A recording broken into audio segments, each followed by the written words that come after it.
Olas de calor extremo, como la que está afectando esta semana a gran parte del país, es lo que hemos comenzado a percibir cada vez con mayor frecuencia en los últimos años, incluso en aquellas zonas donde antes las temperaturas eran normales. Un fenómeno que se suma también a la extensa sequía, una mega sequía ya que está afectando hace más de una década a nuestro país.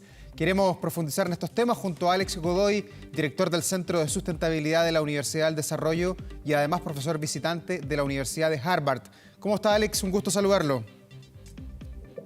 Hola, Laura, un gusto saludarte esta mañana por Bueno, lo allá en primero, Santiago. ¿cómo explicamos este febrero tan caluroso que se anticipa con una jornada como la de hoy, donde en Santiago vamos a llegar a 36 grados, en el Biobío a los 42 y otros puntos de Chile van a estar mucho más calientes que en otros días del calendario? ¿Cómo explicamos esto primero, Alex?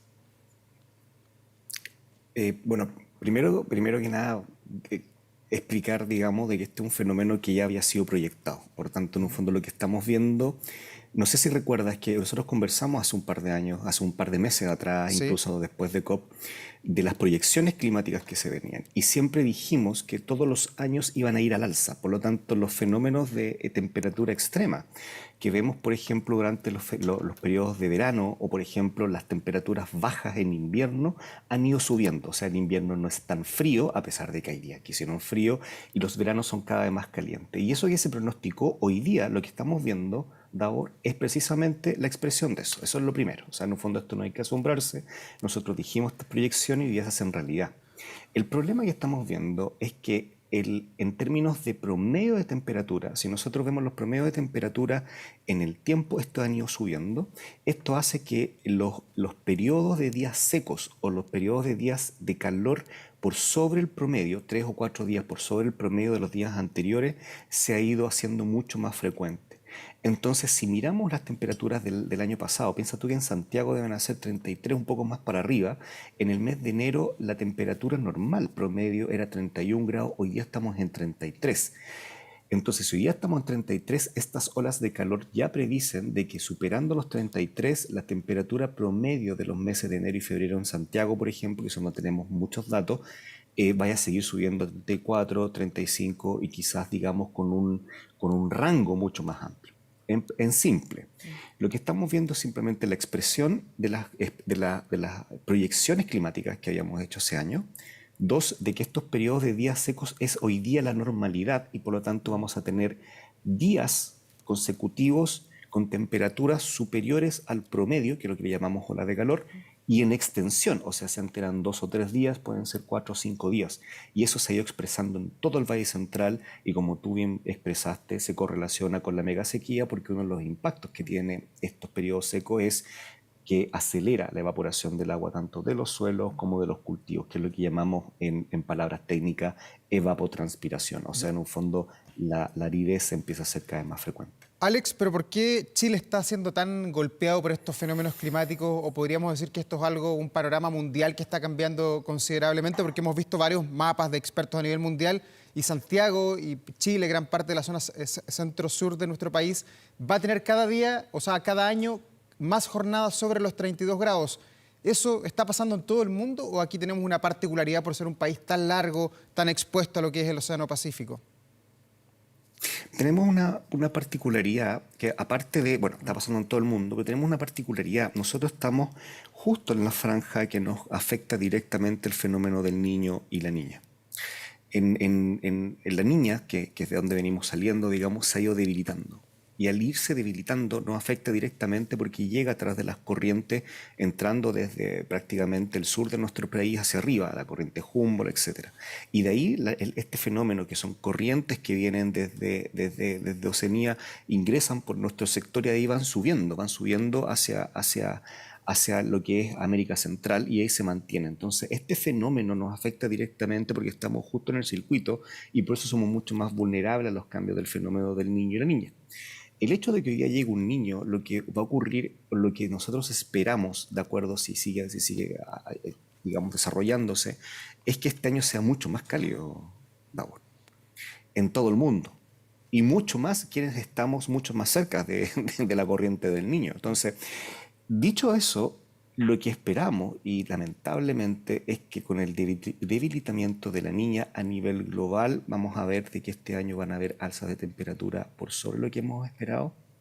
Y en los países en los cuales estamos frente a esta corriente que proviene desde Oceanía, digamos, y que se va a mantener, nos afecte mucho más.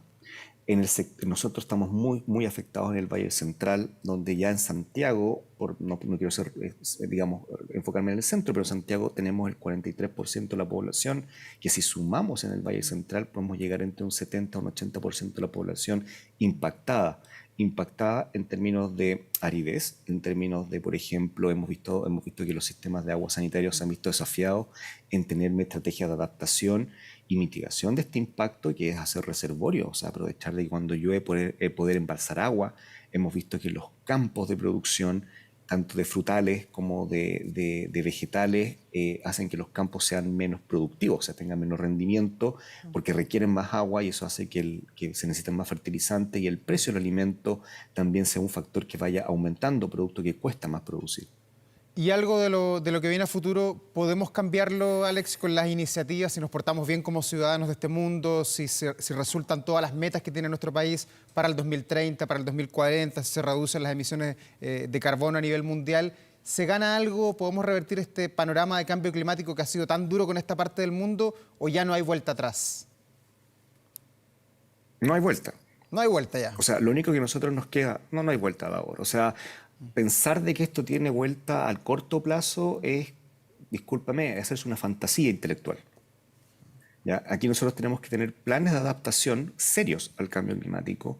Eso quiere decir que las ciudades afectadas deben empezar ya el gobierno a poner presión sobre sistemas de reuso de agua, por ejemplo, domiciliario, que vamos, por ejemplo, hay regulaciones, por ejemplo, sobre calidad de agua, el reuso que siguen durmiendo en el Senado y en el gobierno, cuando debiéramos ya estar pensando en cómo reusar agua en sistemas, por ejemplo, domiciliario, en edificio, conservación de agua, estrategia. Hay esfuerzos, fíjate, ponte tú, ya en el sector central, Santiago, las ordenanzas municipales se están tratando de ordenar para que todos los municipios tengan la misma estrategia y sean coherentes, ¿ya? Pero seguimos viendo torpezas como, ¿me entendí?, regando de día y no de noche, no programando turnos. Hay otros problemas asociados a eso, Davor, también, que la gente no trabaja de noche, ¿entiendes? Que hay que solucionar.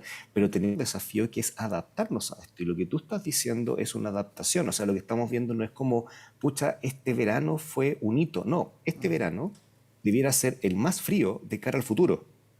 Ese es el escenario que tenemos que ponernos y ponernos en el escenario de que este fenómeno de olas de calor en realidad es un fenómeno de aridez permanente que vamos a estar sufriendo en el Valle Central y que en un fondo si el principal consumidor de agua es la agricultura, debiéramos empezar a echar mano a primero cuál va a ser nuestra agricultura, cómo van a ser nuestros sistemas de riego, nuestro sistema de conservación de agua, de eficiencia hídrica y de encontrar nuevas fuentes y donde la desalación no es tampoco la bala de plata. Dicho eso, el fenómeno tiene que ver con una planificación no estratégica, sino una planificación en adaptación en el cual convergen múltiples sectores para poder reducir lo que tú estás viendo. Hoy día tenemos temperaturas, pero lo más importante son los impactos que se van a derivar de estas temperaturas, de estas olas de calor y en el fondo lo que va a recibir la población y los sistemas productivos en general. Alex, y desde su punto de vista, ¿qué tiene que pasar para que este tema sea otra vez prioridad? Porque de alguna manera yo siento, y esto es una visión mía, que hasta antes del 2019, hasta antes del estallido social, había mucha conciencia de que Chile estaba muy seco, que los animales se estaban muriendo, ¿se acuerda usted? En la zona central, en los Andes, en San Felipe. Luego vino el estallido social, luego la pandemia, hoy día estamos en una crisis de seguridad brutal en nuestro país y la sequía, los problemas del clima como que fueron quedando bajo la alfombra. Chile iba a realizar la COP, no se pudo hacer en nuestro país. ¿Qué podemos hacer para revertir eso, para que dentro de las políticas públicas esto vuelva a ser una prioridad en nuestro país? Recuerdo haberlo conversado contigo también, Davor, eso mismo que después cambió. Mira, el panorama que vive el presidente Boric es complejo. Y es complejo porque a pesar de que un gobierno, ponte tú, ecologista, o que dice ser ecologista, donde tenemos una ministra como la ministra Roja, que fue miembro del IPCC, etcétera, tenemos también un alza inflacionaria en los precios. Entonces, por ejemplo, para darte un solo detalle, el MEPCO, que es el Fondo de Estabilización de los Combustibles, por la forma en cómo ha sido operado, lo que está haciendo hoy día es poner en riesgo el mismo cumplimiento de nuestras propias metas climáticas, ¿ya? Dado que en un fondo incluso encarece el precio del carbono en términos de que lo subsidia. Entonces, Pero eso, en un fondo, en inglés diríamos un trade-off, una pelea constante entre, por ejemplo, poder subsidiar ese tipo de cosas para poder bajar la inflación, la crisis económica que está viviendo nuestro país, digamos, y por otra parte cumplir un meta de adaptación donde también necesitamos recursos. Por lo tanto, es como tener un presupuesto acotado en algo que viene derivándose de la pandemia, con presupuestos con una inflación al alza, con presupuestos mucho más restringidos, con una discusión política que enmaraña mucho esto y además donde tenemos que hacer inversiones. Al final, los planes de adaptación hay que hacer inversiones en captaciones de agua, hay que hacer inversiones en quizás hacer, por ejemplo, sistema de distribución de agua soterrado y ya no por canales para poder conservar el agua y eso significa dinero.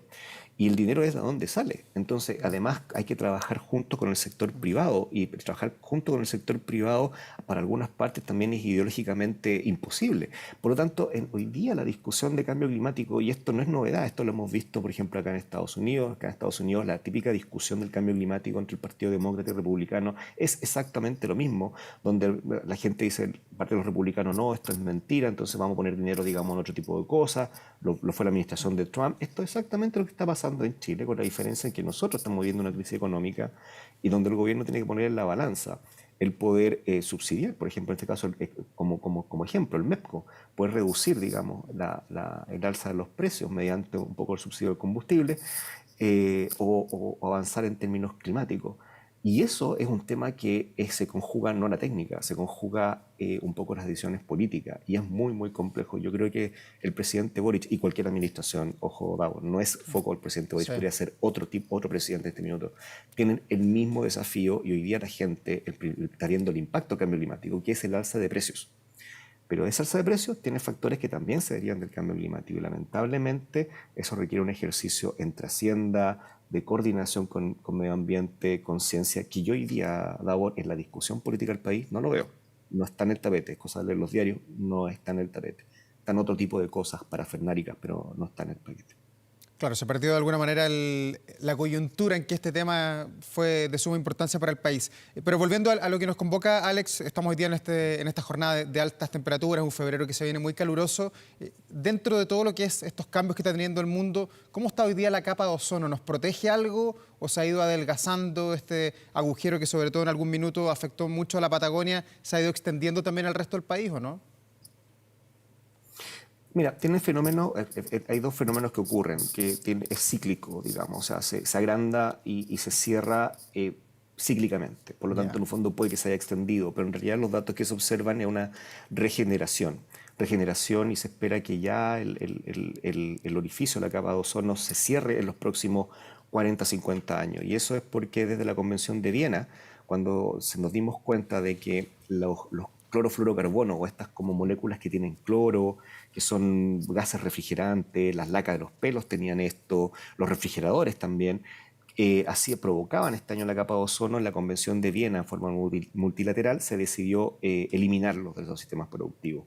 Ese efecto a largo plazo ha producido de que hoy día se esté regenerando, por lo tanto la capa de ozono no tiene una relación directa más que simplemente en que, claro, hoy día como hay un orificio, obviamente los los rayos UV entran con mayor incidencia y obviamente eso acelera ciertos fenómenos, pero también estamos contentos porque esa acción multilateral, que es lo mismo que nosotros esperábamos en todas las COP, que en un fondo es salir de las emisiones, en un fondo ha llevado a lo que se ha pronosticado, que es la recuperación de la capa de ozono. La gran pregunta en los 80, para recordar lo que somos más viejitos, era si era capaz de recuperarse o no. Y hoy día hemos visto que sí, que la capa de ozono es capaz de regenerarse. No obstante, hoy día, mientras no se cierre, va a existe una convergencia con este fenómeno, porque obviamente la incidencia en los rayos UV es mucho más alta. No obstante, las noticias son buenas. El que se haya extendido por un tema cíclico, estacional, de que siempre ocurre esto en el Polo Sur. Pero más que eso, no hay más. O sea, es mucho más alarmante la concentración de los gases de efecto invernadero que siguen al alza y que no vemos que exista todavía un pic o una curva como la pronosticamos y que debiera ser el año 2025, Davor. Alex Godoy, director del Centro de Sustentabilidad de la Universidad del Desarrollo, muchas gracias por esta conversación matinal aquí en Canal 24 Horas. Un abrazo a usted a la Que distancia. esté muy bien. Chao, chao.